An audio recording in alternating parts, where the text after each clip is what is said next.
Okay, so this is Aaron Murakami, and today is October 14th, 2013. And recently we had just released the Lone Pine writings. I guess you could call it a re-release. And I have Eric Dollard here on the phone, and we're going to talk a little bit about that. Can you hear me okay, Eric? Yeah, you're coming in fine. Okay. Let's see. Well, as you know, we recently re-released Lone Pine writings through A&P Electronic Media. And Peter Lindemann wrote the foreword in this one, and despite the fact that, there was some strange things going on with this book, with it being released by others, being for sale, then being given away for free, and all this kind of stuff, despite all that, there's been a lot of show of support by a lot of people still purchasing this copy to support your work. Now, the title of it, Lone Pine Writings, do you want to give a reference or explain exactly what Lone Pine is? This is your address where you live? Well, I wouldn't say where I live, but it's an area that I gravitate around. And so it's pretty much geophysically, it's a very isolated location, and it's a good place to live outside. I ended up there destitute. Somebody had sabotaged my car, and my installation at Landers had been destroyed, and pretty much that was the end of it. So I crash-landed there, and this book writing gave me something to do. Okay. So you got into the Lone Pine area after all the Landers incident, and so what got you to writing the papers, which were originally posted on Energetic Forum, which are now called the Lone Pine Writings? It kind of started off in a funny way. Actually, I got on the Energetic Forum a lot earlier, but the person there in San Anselmo that was supposed to help me with that cut me off, and then when I got the Lone Pine, I figured, well, maybe I should start to do that again because I had no money for food or anything when I got there, and the car was wasn't a good idea to operate it because the oil had been drained out of something and the bearings were bad, but I was able to move around, so I tried to go around town and see if there's some way I could work or whatever, try to get something going. So I went to the museum to see what was happening there because I'm a biologist and a number of other things, so I figured maybe there's some project I can get involved with just to pass the time. There's about 4 or 5 locals hanging out in there, and we got to talking about the power company and some other things. So one guy he's got a chemistry degree and something, so he wanted to get into the details about my concept of what I called the plank. So we scribbled a bunch of stuff down, and for about 3 or 4 hours, we had a good time that morning, going through all this. And the guy said, hey, that really helped me understand how all this works. So that's what started the book. At that point, 1 page of notes kept growing and growing. I really didn't have much of anything to do living in my car out in the desert. So I had no reference books. I had nothing at all to work with other than my head. So I figured, well, let's reinvent the theory of electricity and get all the kinks out of it, and so that started that book. Okay, so the Lone Pine Writings literally was written on a clipboard in the front seat of your car. Yeah. Or in a notebook. Yeah, and there wasn't really a lot of money for paper or beer or food or much anything to do it, so it was a difficult process, but it kept going forward, and what's out now is basically like one part of it, but there's still 2/3 of it that hasn't been published yet.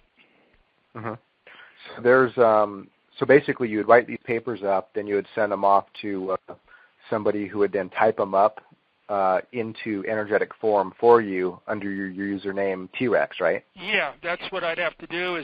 Initially there was a guy there in town that said he would help me with it, but then he got all weird about it, something in my writing interfered with his religious beliefs. So there's somebody that sent me a whole bunch of people wanted me to call them, sent me letters and all that. So one guy over towards the East Coast sent me a letter or whatever and said, I'll do this for you. And then I started mailing the stuff to him, and he put a lot of that together.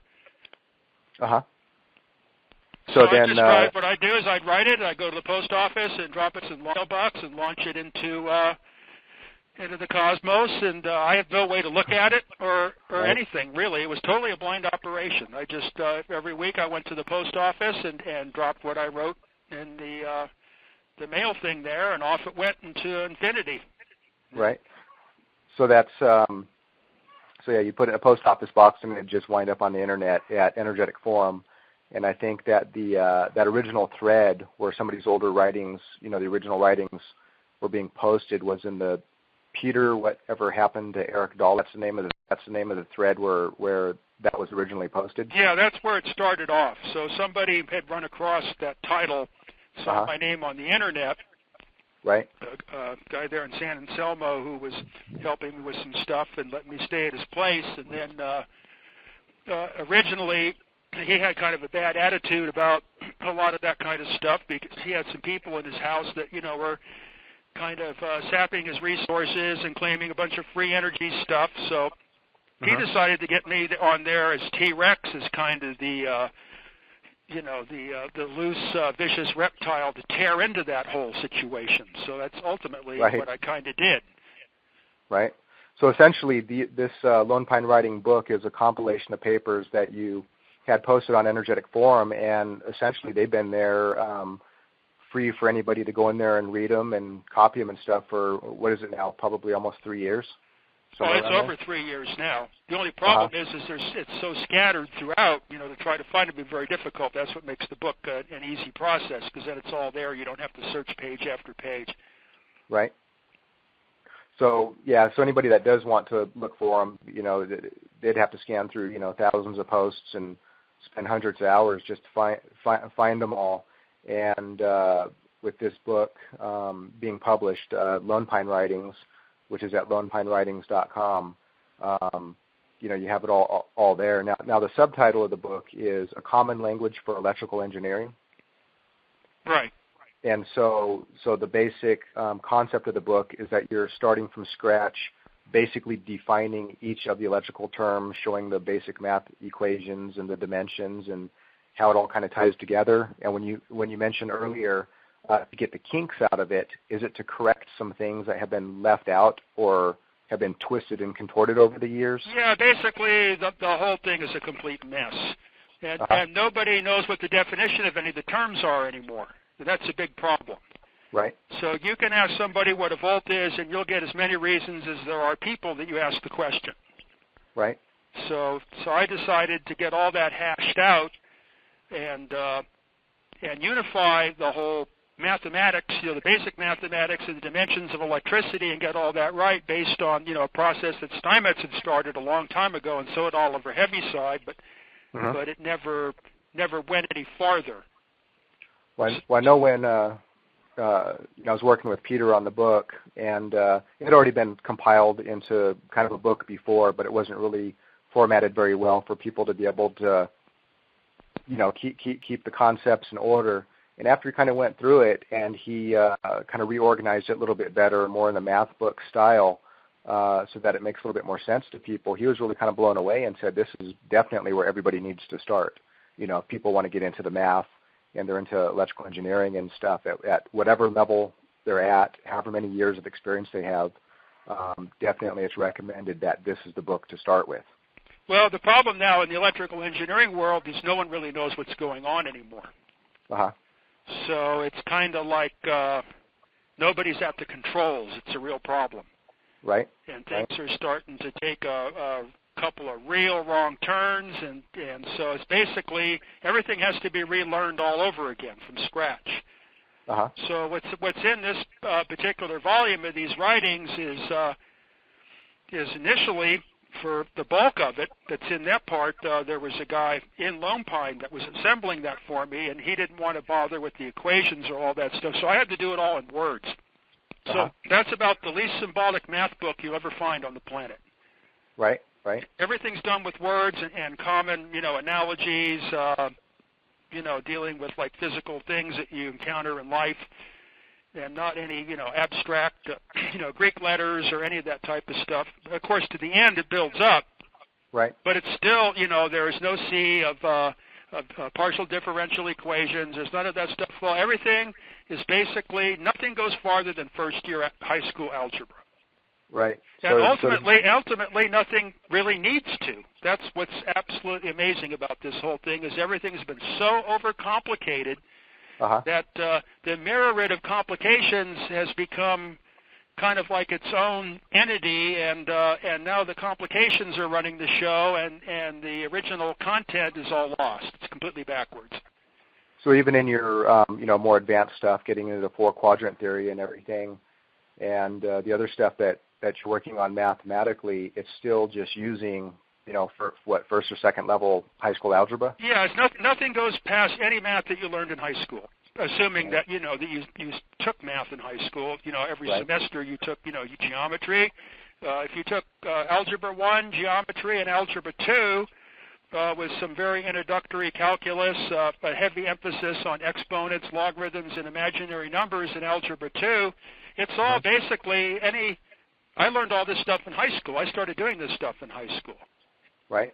Most of the complicated stuff, like normally you get mired in all these trigonometric identities and sines and cosines and all this stuff, and it gets way too complicated. They never tell you where it came from.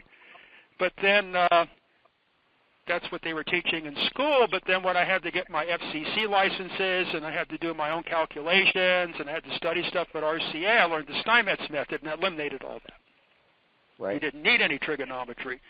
So that started to make me think, what's the use of all this stuff if you don't need it? It's just the whole thing just turns into a giant mathematical exercise. So my attempt has been to get everything back into basic relations. You look at these very old books like from J.J. Thompson or any of these pioneers in this area and their experiments, nothing was very mathematically elaborate. It was all very basic. Everything was basic relationships. The experiments were very crude and simple. None of that complexity is required. It just gets in the way. Right. Now, when you mentioned that, this particular Lone Pine Writings book is just the beginning part, are the other parts, like say, part 2, part 3, or intermediate and advanced or whatever, are those already posted in energetic form? Oh yeah, the whole thing's there. So okay, there so was this a point. hasn't been compiled. What it did is it finally. The part that's out now is like the preparatory. 101. Yeah, so the preparatory phase gets you through, you understand what all the words mean and how they connect together and what they actually tie into it in a physical reality. Then it starts to get into like various applications to that. There was a whole project that went on was to figure out at what impedance were the forces between two conductors on a transmission line neutral. In other words, the attractive of the dielectric and the repulsive of the magnetic, there'll be a certain impedance that it would be equal. So I kind of threw that out as a contest, but it turned out to be there wasn't anybody out there that knew pretty much anything about this stuff. So there's 2 other people hashed it out. So I managed to work all that out, which led to some really interesting mathematical perspectives on permeability and dielectric constant. So then one of the people there in Lone Pine started bringing me books in the coffee shop to read to help explain to him to understand what was going on. So then I started taking these books, and then I made whole series. Like one was called The Theory of Anti-Relativity. Another one was called something with Versers and Pythagoras and Steinmetz. And then I came up with a more practical thing called the Bolinas antenna, which showed you how to kind of like deal with the geometry of analog networks, computers, and antennas. And in the end, actually has a construction project that you can build.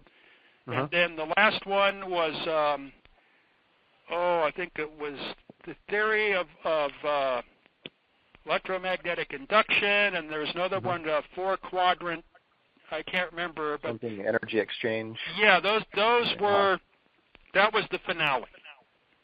And those are going to be included as appendix, either in the book or... Well, this will be a whole other volume. There'll probably be 2 more volumes.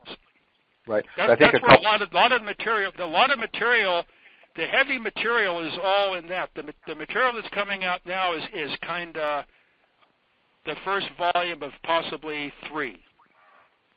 Okay. So we'll be compiling those and releasing those at some point. And if you're listening to this and if you're not really familiar with the Lone Pine Writings, I definitely encourage you to get a copy. The proceeds are going to Eric Dollard and his work at EPD Laboratories. And if you go, Eric's official homepage is ericpdollard.com.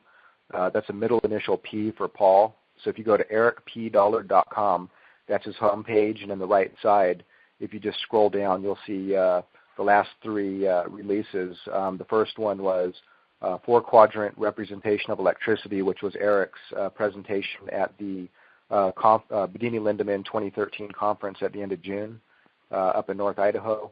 The second one is Wireless Giant of the Pacific. There's a little bit of, I would say, misinformation going around that that's not your book, but in reality, you did put that book together, and there's actually two books with the same title, one by a historian, and then there's yours, and there's some goofy stuff being posted online that your book has been freely available for the past 10 years online, which is not true because it wasn't even available until a couple weeks ago. Yeah, so the release of that book was actively suppressed. The release of the companion historical resources study, I was working with a local historian that was hired by the National Park Service to engage in this thing that I'd started there, and right. And that pretty much got shut down as too. So I don't know if somebody's. I know my work has been totally suppressed.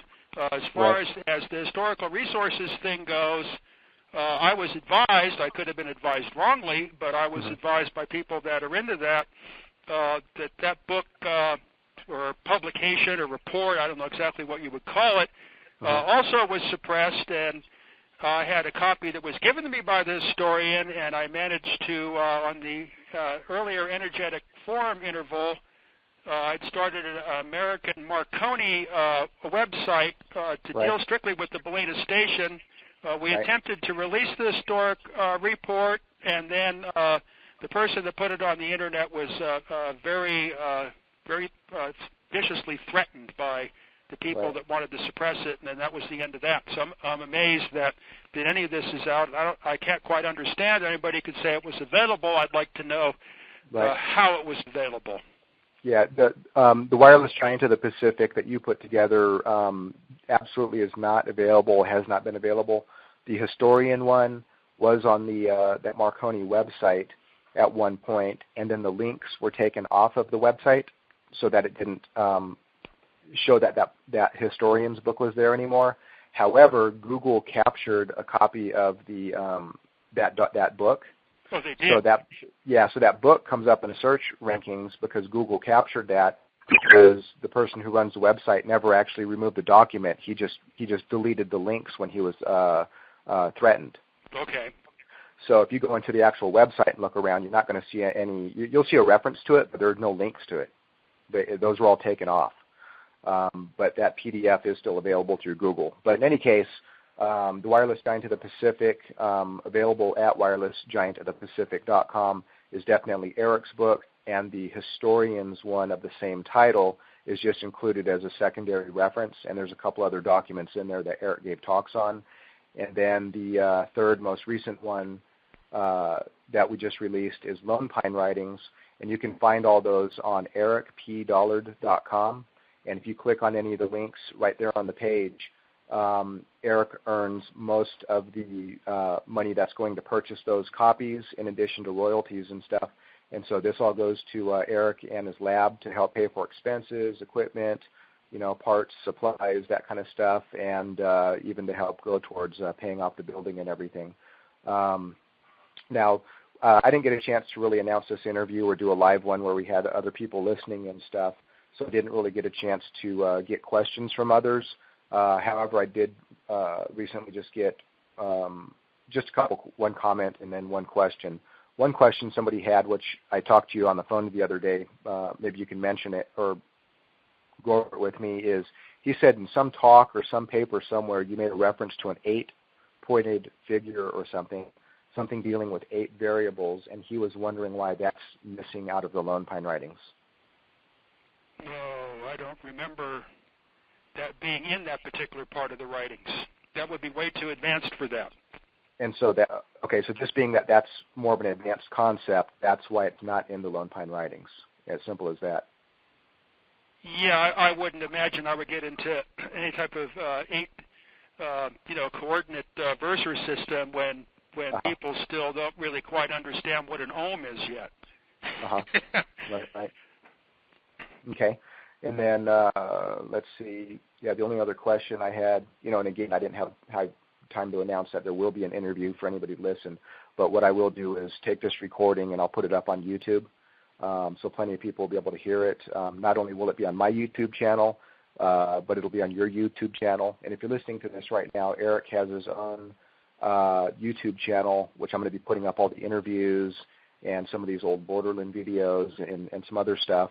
And if you just search in Google for Eric Dollard, you can go find his Google network profile and add him as a friend in there. It's kind of like a Facebook kind of social network, but it's Google's. So I'd recommend going in there because that is Eric's personal Google profile, and that will link into his YouTube channel. There was somebody that added you as a friend, and I don't know if you know this person. His name is John Paradise, and he was just saying, "Hey, Eric, what's up?"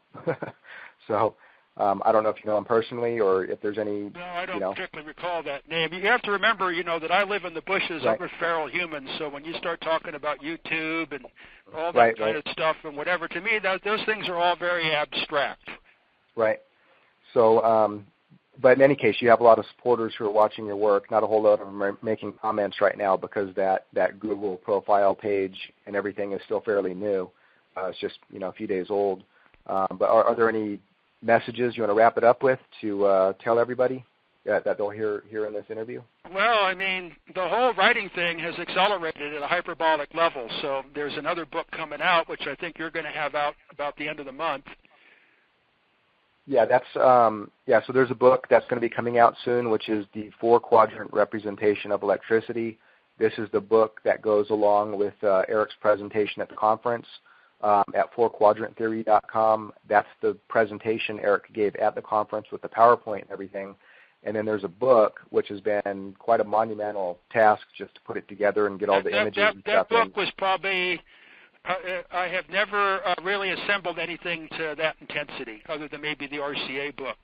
And I did it in like one quarter of the time. And right now I'm working on the book that comes after that, which is much more technical and monstrous. I'm presently on graph paper transcribing 250 equations just from the first couple chapters of the book.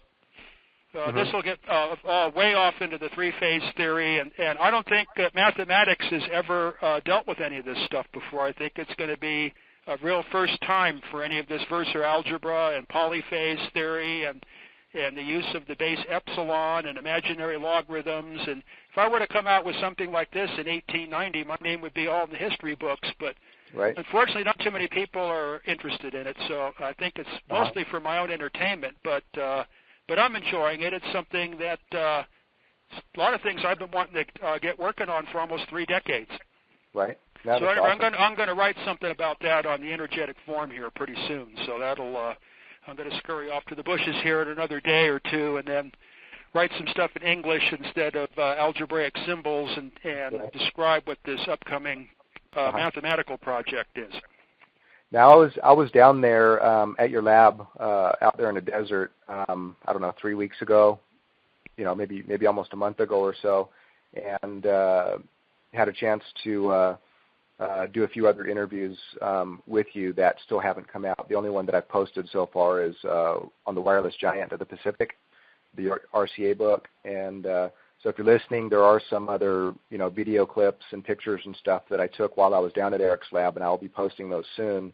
But I did want to mention that you and John Polakowski was also there when I went down there. And you guys are doing some good work back on the bench, getting together that cosmic induction generator. Yeah, he's doing I'm basically designing the thing and coming up with the overall plan, and then he's doing, engineering it all out and building everything. So he's pretty much about halfway into it. It's a massive project. It's costing him a lot of money, too. It's making his life difficult to keep buying all these expensive tubes and tube sockets. But at any rate, he's caught some kind of fever over the thing. So he has the transformers made, and he brought them out, and So I have some old Navy equipment, which unfortunately was really busted up on when it got shipped here or whatever. That hasn't helped anything. There's a lot of problems, but I got that pretty much debugged, so I'm expecting probably in a month there'll be some kind of video presentation of this thing, and it won't be shooting lightning bolts. We don't have big transmitter built yet, but at least low power to show the progress being made and some of the unique features of this particular electrical network. Right. Yeah, those are some nice looking coils he has up on the desk. I was there, taking pictures and filming them, putting the frame together and everything, and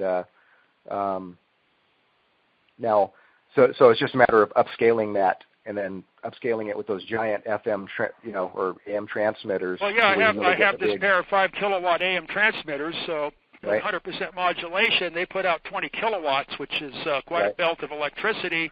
But the transformers for them will be about 3 or 4 times larger for that much power. That's still kind of, I don't even have the 3-phase power or any of that in here yet. All I got is 110. I don't even have 220. So that's kind of holding that up. But John is building the intermediary unit. He's building the 2 kilowatt version that operates in the 160 meter ham band. So that the results of that when it's fired full power will already be stunning. But the thing with the AM transmitters will duplicate what I did in Santa Barbara, if I can ever get to that point. That's still about $25,000 off. Where you have it's kind of a flame speaker type thing, but not like anybody's ever made before. There's usually, if you have a group of people that are observing it, there'll be one person that will run in fear, and there'll be 2 or 3 people that think that something's been tricked in their mind and will refuse to believe what they see, and then everybody else will be awestruck. Right. So Peter Lindemann did get to witness this in Santa Barbara, and there was quite a collection of people. There was a makeshift thing, with smoke coming out the tube sockets, and the RF was, driving everything in the house nuts and all that. And it could be heard 4 or 5 blocks away, and we played organ music into this thing, and it was stunning. But I don't know if I can get to that power level with the amount of income I have. But, when people think, well, Eric's got his lab, well, I really don't have much of a lab. I got a building that I stand to lose at the end of the year. It's a place to park my car and work on it out of the sun and sit down and write these books. Pretty soon it's going to be too cold here to economically heat the place. So I've only got 1 foot out of the brush and into an enclosure. So the bulk of what I'm doing right here now is about 8 hours a day, 7 days a week is devoted to this math book I'm writing, and then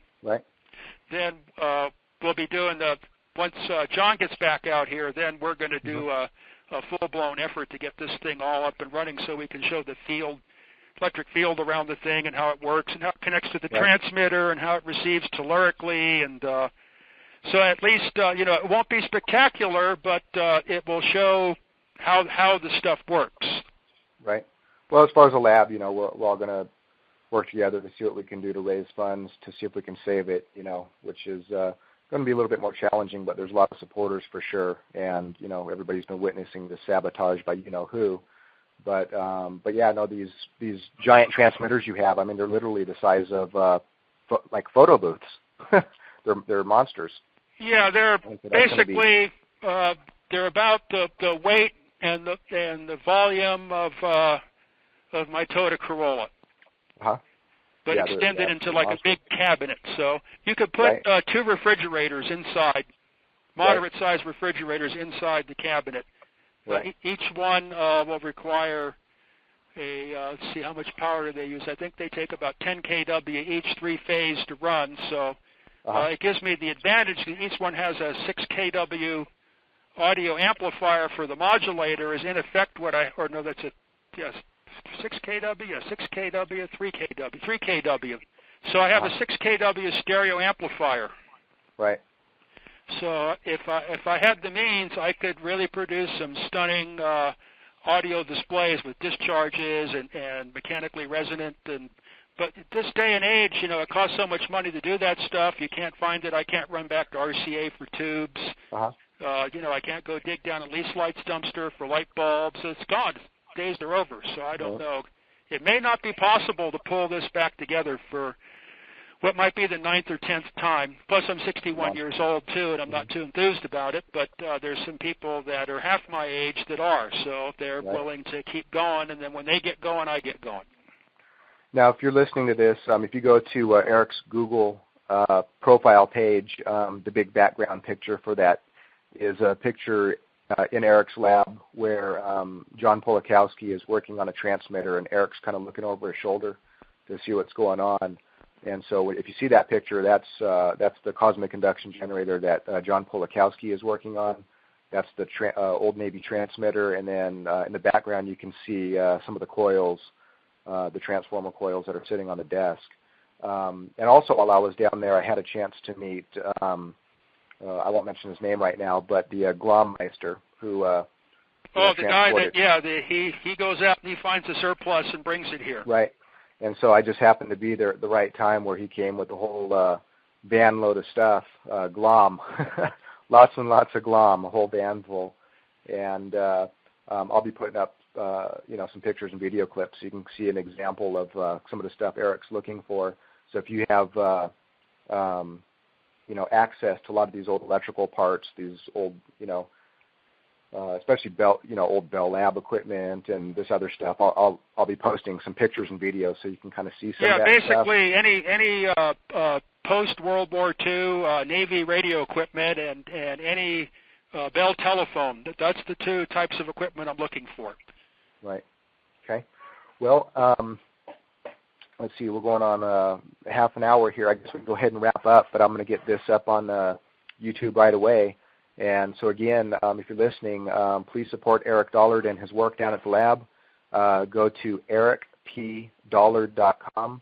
The mailing list you can join for free, and you'll be one of the first to know any announcements going out of any new releases or new pictures and videos being posted and that kind of thing. And also, if you do want to make donations, you can send checks or money orders directly to Eric Dollard at General Delivery. That's Lone Pine, California, 93545. And that address is on the top left of ericpdollard.com, and that'll go directly to Eric. And so I guess with that, we'll go ahead and wrap it up. Okay. Okay, and I'll talk to you later, Eric. Thanks a lot for your time. Okay, Bye. Take care. Okay, bye-bye.